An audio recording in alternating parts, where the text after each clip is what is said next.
Okay, name is Bess, Sergeant First Class, retired, 21 years, United States Army, from Washington, D.C. Signed up to be a chemical operations specialist, that's 54 Bravo, which later transferred over to 74 Delta.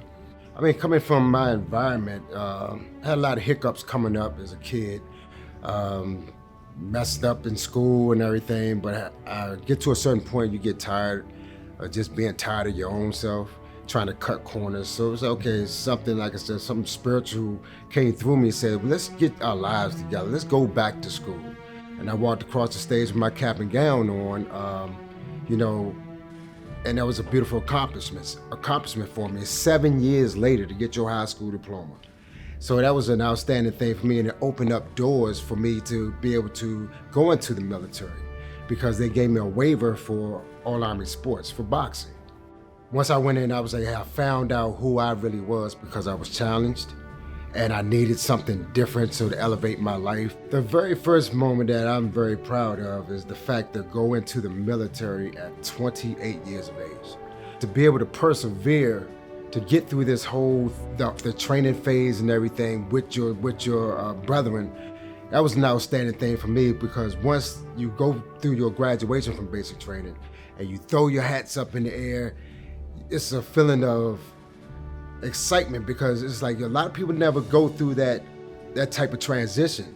But so it's like, they say the old platitude that adversity introduces a man to himself.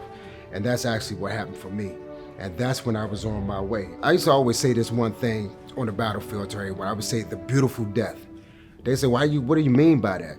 Because I never had fear throughout the whole process. And for everything that I've seen around me, I never had fear because I kept saying to myself, the beautiful death means that if I would have died prior to the military, without a high school diploma, working dead-end jobs, getting arrested for small little things, and then I die, I never reached my potential. But to be in this situation here, on this battlefield, serving, giving my all, if something happens to me and I perish, I have done something with my life that I can leave a legacy for my wife and my unborn child.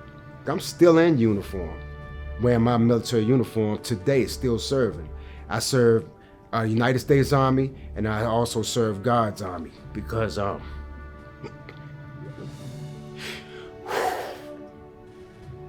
sorry. I get emotional with stuff like that because it's like I was supposed to wear that uniform because I'm supposed to be helping preserve this country and what it stands for, and also being in God's Army, serving people in the streets. You know what I'm saying? So that's who people that do not know me. That's what I want them to know about me. That I'm a real soldier, 100%.